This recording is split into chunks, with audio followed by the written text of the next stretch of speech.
बांग्लादेश पर हो रहे हिंदुओं के ऊपर अत्याचार के खिलाफ इस बेहद गंभीर और संवेदनशील विषय को उठाया गया है। घर के महुआ बिना न जाए, महुआ बिना पहाड़े जाए, ऐसा ही कुछ हाल हमारे सीधी जिले में। दूसरे देश में फिर धीरे धीरे हमारे देश को ऐसे जकड़ लेंगे और धीरे धीरे जो पहले हमारे जीवन में गुलामी हुआ था वही गुलामी फिर से होने वाली है। घर के महुआ बिना न जाए, महुआ बिना पहाड़े जाए।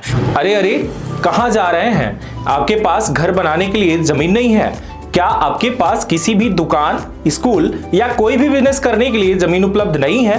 तो निराश होने की जरूरत बिल्कुल नहीं है। हम आपको दिलाएंगे 200 रुपए वर्ग फीट से लेकर 2000 रुपए वर्ग फीट तक आपको, या इससे भी ज्यादा आपको मिलेगा 6 रूम और 6 फीट की गैलरी का प्लाट मात्र 5 लाख रुपए में, या इससे भी सस्ता।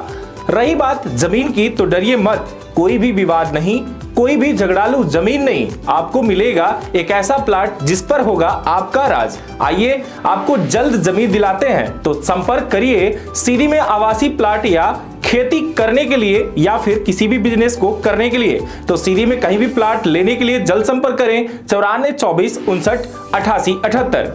नमस्कार मित्रों, मैं रवि कुमार आपके साथ आज खास मुद्दों पर चर्चा जिला कलेक्ट्रेट ग्राउंड 0 पर मैं मौजूद हूं, जहां पर आज एक नहीं दो धरना प्रदर्शन देखने को मिले। यहाँ पर एक हिंदू संगठन को लेकर के और दूसरा शिवसेना संगठन को लेकर के। शिवसेना यहाँ पर इस मुद्दे को लेकर के तैनात है कि आखिर में जो हिंदू है, जिनके साथ अत्याचार हो रहा है, जिनका जमीन जा रहा है, जो बेघर हो रहे हैं, उस पूरे मुद्दे पर बात हो रही है। लेकिन उनके लिए ये दरवाजा जो है बंद है, उनके लिए ये दरवाजा बंद है। लेकिन वहीं अगर बात की जाए जहां पर बांग्लादेश की बात आ रही है कि बांग्लादेश में हिंदुओं के साथ अत्याचार हो रहा है, उनके लिए दरवाजा ये खुला हुआ है। अंदाजा लगा सकते हैं कि आखिर में अपने ही देश में भेदभाव जिस तरीके से हो रहा है, ये राजनीतिक मुद्दों पर कुछ दवा का जो छिड़काव चल रहा है, उस पूरे मुद्दे पर हम बात करेंगे। हम बात करेंगे आखिर में शिवसेना संगठन से भी कि आखिर में आपके लिए दरवाजा क्यों बंद है, और यही अगर बात की जाए राजनीतिक मुद्दों पर तो उनके लिए दरवाजा खुला क्यों है। क्या आप हिंदू नहीं हैं, या फिर हिंदू अगर हैं तो किस तरीके के हिंदू हैं और वो किस तरीके के हिंदू हैं, इन पर जो है बात करेंगे और जानकारी जुटाएंगे कि आखिर में ये विशेष जो मुद्दा बना हुआ है, एक ही साथ दो धरना प्रदर्शन पर दोनों चीजें जो देखने को मिल पा रही हैं। अभी भी लगभग मैं आपको बताता चलूं कि ये 2 घंटे से बैठे हैं, 2 घंटे से जो रोड पर जाम लगाए बैठे हैं, इनके लिए दरवाजा नहीं खुल रहा। लेकिन वहीं अगर बात की जाए तो बगल से निकलते हुए रीति पाठक के साथ पूरा ये जो संगठन है एबीवीपी, ये देखने को मिला कि एबीवीपी संगठन के साथ जो है पूरा ये गेट खुला और वो लोग अंदर भी गए। आइए जानते हैं कि विवेक क्या कह रहे हैं। सीधा तौर से आप देख सकते हैं ना, ये सत्ता के इशारे में गुलाम यानी ऐसे अधिकारी बैठे हुए हैं जिन्हें ये लगता है कि पढ़ लिख कर भी अशिक्षित है। ये गुलाम लोग हैं, क्योंकि ये पीड़ित ये जनता, ये देखे ना, ये शिव सैनिक है। हमारे पत्रकार साथी दिखाएं, ये पत्रकार साथी बता सकते हैं कि पीड़ित है। शिव सैनिक यहाँ 10-20 होंगे ज्यादा से ज्यादा गिन चुन के, और ये पीड़ित परिवार को मैं लेके आया। ये तो सीधा स्पष्ट होता है कि आप इशारे पे चल रहे हैं। आप तो चम्मच बन के बैठे, बाहर से निकल के आए, बढ़िया फोटो खिंचवाए, सब कुछ ठीक है। हम कट्टर हिंदुवादी हैं और कट्टर भक्त हैं, और साथ ही ठीक है, आप जो था उनका विषय था। लेकिन जो विषय है और जिस विषय पे बैठे हुए जो पीड़ित परिवार है, उन पीड़ित परिवारों से मिलने में क्या आशा जाता है। ये कोई विदेश से आए हुए लोग नहीं है, ये अति गरीब लोग हैं, शोषित पीड़ित व्यक्ति हैं। हमको यहाँ स्वार्थवाद की राजनीति चमकाने नहीं आए, हम यहाँ लोगों का काम करवाने के लिए आए हैं और आशा और विश्वास लेके आए हैं। आगे पूरी नहीं होती तो लगातार जेल भरो आंदोलन आगामी समय में नहीं होता। मैं आश्वस्त कर दूं कि 10 से 20 हजार जितने भी आदिवासी परिवार और रेलवे पीड़ित परिवार है, सब हम भोपाल मुख्यमंत्री को भवन की ओर कूच करेंगे। अभी फिलहाल हम रीवा संभागीय कमिश्नर साहब का भी घेराव करेंगे और ये बताएंगे कि हम शांत नहीं बैठने वाले। आपको जो करना है आप करते रहिए, आप कार्रवाई कर सकते हैं, जेल भेजना है भेजते रहिए। अगर मुझे गर्व है ऐसे जेल के लिए जहां हमें व्यवस्था परिवर्तन, देश की आजादी के लिए अगर भगत सिंह लड़ा था, हम अपने लोगों के लिए लड़ रहे हैं, तो ऐसे जेल 1000 बार स्वीकार है, 1000 मुकदमे स्वीकार है। तो आखिर में विवेक ने उन मुद्दों पर बात किया कि अभी हाल ही में बगल से जो निकली वो जो रैली अंदर गई धरना प्रदर्शन के लिए, जो बातें हो रही थी, उन मुद्दों पर विवेक अभी आपने बात किया। विवेक ये बताइए कि अगर बात की जाए हिंदू संगठन की, एक हिंदू जा रहे, दूसरे हिंदू यहीं पे हैं। अभी हाल ही में उन्होंने स्टेटमेंट दिया कि जो हिंदू एक हो जाएगा जब, तो ये कटेंगे नहीं, अलग जो हो रहे हैं धर्म में वो नहीं हो पाएंगे। किस टाइप के हिंदू आप हैं और किस टाइप के हिंदू वो? एक चीज मैं स्पष्ट रूप से बता दूं, मैं किसी हिंदुत्व के लिए अपनी एक सर्टिफिकेट नहीं देता कि मैं हिंदू हूं, भगवा लेकर मैंने चल दिया हिंदू हूं।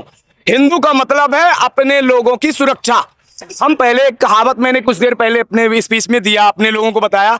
कहावत है बघेली में कि बांग्लादेश पर हो रहे हिंदुओं के ऊपर अत्याचार के खिलाफ आज हमारे जिले में, सीधी जिले में सनातन चेतना मंच के माध्यम से हमारे जिले के सभी सम्मानित संतों की उपस्थिति में और सभी अनुषांगिक संगठन के लोगों की उपस्थिति में आज इस बेहद गंभीर और संवेदनशील विषय को उठाया गया है।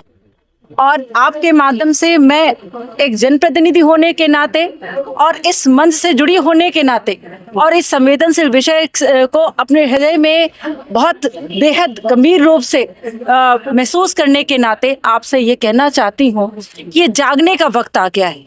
मातृशक्तियों को जागने का वक्त आ गया है और भारत देश के हर हिंदू परिवार को जागने का वक्त आ गया है। और आज जो यहाँ से ज्ञापन दिया गया है वो माननीय राष्ट्रपति महोदय के लिए ज्ञापन दिया गया है और इसमें यही गुहार लगाई गई है कि जो 6000 हिंदू बांग्लादेश में मारे गए हैं और हमारे संतों के ऊपर जिस तरह से अत्याचार किया जा रहा है, उन्हें जेलों में बंद किया जा रहा है, इस अत्याचार पर सबसे पहले भारत सरकार के माध्यम से उनका निर्देशन हो कि कड़ी पाबंदी लगे और इसे बंद किया जाए। हर के महुआ बिना न जाए, महुआ बिना पहाड़े जाए। ऐसा ही कुछ हाल हमारे सीधी जिले में। सीधी जिले का हिंदू परिवार खुलेआम ईसाई बन रहा है, खुलेआम धर्मांतरण का खेल चल रहा है। आप घर के अपराधियों को सुधार नहीं पा रहे, आप बांग्लादेश की बातें। अगर आपके अंदर इतना हिंदुत्व था तो हम कुछ महीने पहले आपने बांग्लादेश का चुनाव करवाया, यही मैच हुआ, ग्वालियर में मैच हुआ था। फिर आपने दोस्ती एक तरफ निभाई, दूसरी तरफ आप सरकार की सियासतें दिखाते हैं। हिंदुत्व ठीक है, हिंदुत्व के लिए हम कट्टर हैं। गौवंश की रक्षा हो, शिवसेना आर पार लड़ती है, चाहे वो हिंदुत्व की रक्षा के बात हो, किसी भी प्रकार से बात आई। आप मेरी लिस्ट देखिए, फेसबुक आईडी देखिए, जो भी देखिए, आप किसी से भी सीधी जिले की जनता से देखिए, मैं ग्राउंड पे लड़ता हूँ। हिंदुत्व का मतलब है पीड़ित लोगों को एकत्रित करने, इनकी व्यवस्था परिवर्तन के लिए लड़ना। आपका हिंदुत्व तब जितना रहेगा जब इनका भी पेट चलेगा, इनकी व्यवस्थाएं मिलेगी। हिंदुत्व इनका रहेगा कहाँ जब इनके लिए आसियाना ही नहीं बचेगा, इनका सब लुट रहा, बर्बाद हो रहे हैं, लाइट नहीं, कुछ भी नहीं मिल पा रहा। हिंदुत्व है क्या? हिंदुत्व यानी हमारी सुरक्षा, हमारी एकता। हम एक रहेंगे और एकता कब रहेगी? जब हमारा भाई भी भूखा नहीं मरेगा, भूखा नहीं सोएगा। हम उनकी व्यवस्था के लिए लड़ेंगे, हम जमीनी हकीकत के लिए लड़ेंगे। जो व्यवस्था परिवर्तन के लिए आपको सत्ता सरकार में बैठा गया, उसका निर्वहन करिए ना। हम उसकी भी, हमारा हिंदुत्व जमीन से जुड़ा है, हमारा हिंदुत्व हमारे लोगों की व्यवस्था के लिए है, हमारा हिंदुत्व धर्म रक्षा के लिए है। और धर्म रक्षा की भी बात आएगी तो शिवसेना को सर्टिफिकेट देने की जरूरत नहीं है।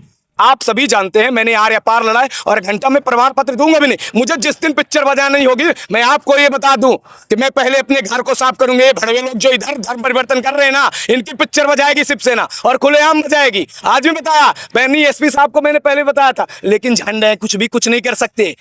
करेंगे, लड़ेंगे, मरेंगे, धर्म के लिए कुछ भी करेंगे।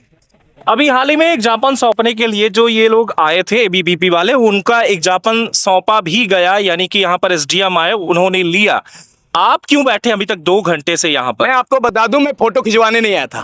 मोदी जी ने इसके पूर्व भी एक पंचवर्षीय में उन्होंने कहा था कि छपास और झपास से हमारे ही नेता बच के रहे। लेकिन अक्सर मैं देखूं 99% छपास और झपास की राजनीति इन्हें इतना दबे कुचले बना दी गई है लगातार से, इन्हें यह लगता है दिखते रहे, सोशल मीडिया में डालते रहे, हम एक्टिव है। लेकिन जमीनी हकीकत यह है, माननीय नरेंद्र मोदी जी, योगी आदित्यनाथ जी के नाम पर आपको सियासत, राजनीति करनी करिए, लेकिन ये भी ध्यान दीजिए ग्राउंड पे काम तो करिए। जनता ने जिसके लिए चुना है, एक एक कार्यकर्ता को भेजिए तो क्षेत्र में देखे तो रोना भदौरा। हमारे पत्रकार साथी खुली हुई किताब है, आप जाके कुसमी अंचल में देखे। आप एक तरफ बिरसा मुंडा जी की जयंती मनाते हैं, उन्हें बताते, अरे बिरसा मुंडा जी हमारे आदिवासी साथी बताए कितने लोगों को मिला है।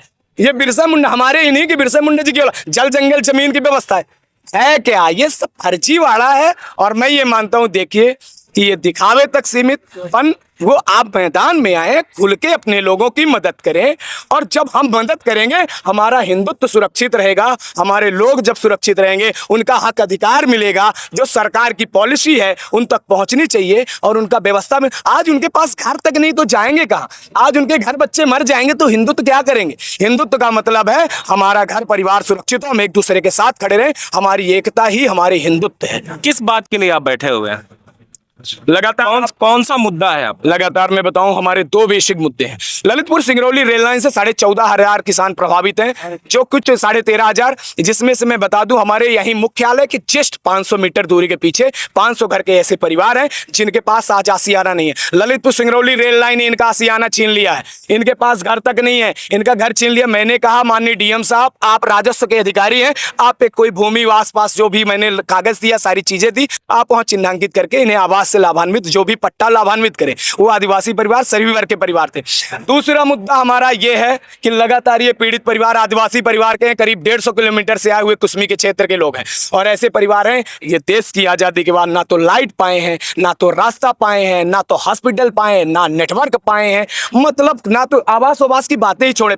ये मुद्दा तो विधायक के पास भी रखा जा सकता था। अभी हाल ही में यहाँ से विधायक गुजरी, लेकिन ये आप ही के पीछे क्यों बैठे हो? मैं आपको ये बता दूं कि ये लोग कोई विधायक जी के लोग नहीं हैं, ये कुसमी क्षेत्र के धौहनी विधानसभा के हैं। और आखिर में वहां भी तो विधायक है ना। देखिए विधायक हैं तो विधायक जी अगर करना होता तो इन्हें यहाँ आना पड़ता। दुर्भाग्य का विषय है ना, क्या करें बताएं, वोट लेने के लिए बता तो रहे कि ये सिर्फ उन्हें, तो वो अशिक्षित क्या है ना, ये ज्यादातर हमारे आदिवासी परिवार के लोग आज भी लॉलीपॉप के चक्कर में फंस जाते हैं, और जब लॉलीपॉप में फंस जाते हैं ना तो इन्हें 5 साल 4 साल झेलना पड़ता है। फिर से वही 5 साल आशा लगा के बैठते हैं, माननीय जी आए हम आपको गाँव को स्वर्ग बना देंगे। अरे स्वर्ग आपने तो नर्क बना दिया, अब ये जाएंगे कहाँ? तो विवेक की जो नींव है, जो बातें हैं, मुद्दा जो है वो बेसिक सामाजिक मुद्दा पर यहाँ पर वो बैठे हुए हैं, और उनका ये कहना है कि ये जो मुद्दा है वो हमारे लिए है, खासकर जनता के लिए है, कि उनको लाइट और बिजली मिलनी चाहिए। और 13,500 के आसपास आपने आंकड़ा जो बताया है कि लोग बेघर हो रहे हैं। ललितपुर सिंगरौली जो रेलवे लाइन है उस लाइन में इनका मकान फंसा है, जिसकी वजह से इनको मुआवजा नहीं मिल पा रहा, सही तरीके से मकान भी नहीं मिल पा रहा कि इनको वहां रहायशी मकान मिले और ये रह सके, जिसको लेकर के ये पूरा आमजन यहाँ जो बैठे हुए हैं ये विवेक के साथ यहाँ पर धरना प्रदर्शन पर बैठे हैं। लेकिन मुद्दे की बात ये है कि जो अभी हाल ही में यहाँ से रैली जो निकली, जो ये कहते हैं कि हमें एक होने की आवश्यकता है, वो खुद एक नहीं हो रहे हैं, साइड से निकल गया। उन्होंने ये नहीं पूछा कि आखिर में आप क्यों बैठे हैं। मुद्दे की बात यह है कि जो एक होने का बयान दे रहे हैं, हम आपको बयान सुनाएंगे जिसमें रिति पाठक के द्वारा भी ये चीजें कही जा रही हैं कि एक होना चाहिए। और उनके साथ जो अभी महंत जी आए थे उन्होंने भी कहा कि हमें एक होने की जरूरत है, लेकिन कैसा एक, जो एक तरफ दूसरा बैठा है और खुद जा रहे हैं और हिंदू बता रहे हैं, लेकिन एक हिंदू खुद मर रहा है रोड पे, 2 घंटे से बैठा हुआ है। राजनीति यही है, सीधी की राजनीति बांग्लादेश से जोड़ी जा रही है, अंदाजा लगा सकते हैं। बहुत बहुत धन्यवाद। अरे कहाँ जा रहे हैं? आपके पास घर बनाने के लिए जमीन नहीं है? क्या आपके पास किसी भी दुकान, स्कूल या कोई भी बिजनेस करने के लिए जमीन उपलब्ध नहीं है? तो निराश होने की जरूरत बिल्कुल नहीं है। हम आपको दिलाएंगे 200 रुपए वर्ग फीट से लेकर 2,000 रुपए वर्ग फीट तक आपको, या इससे भी ज्यादा आपको मिलेगा 6 रूम और 6 फीट की गैलरी का प्लाट मात्र 5 लाख रुपए में, या इससे भी सस्ता। रही बात जमीन की, तो डरिए मत, कोई भी विवाद नहीं, कोई भी झगड़ालू जमीन नहीं, आपको मिलेगा एक ऐसा प्लाट जिस पर होगा आपका राज। आइए आपको जल्द जमीन दिलाते हैं, तो संपर्क करिए सीधी में आवासीय प्लाट या खेती करने के लिए या फिर किसी भी बिजनेस को करने के लिए। तो सीधी में कहीं भी प्लाट लेने के लिए जल्द संपर्क करें 94 24 59 88 78।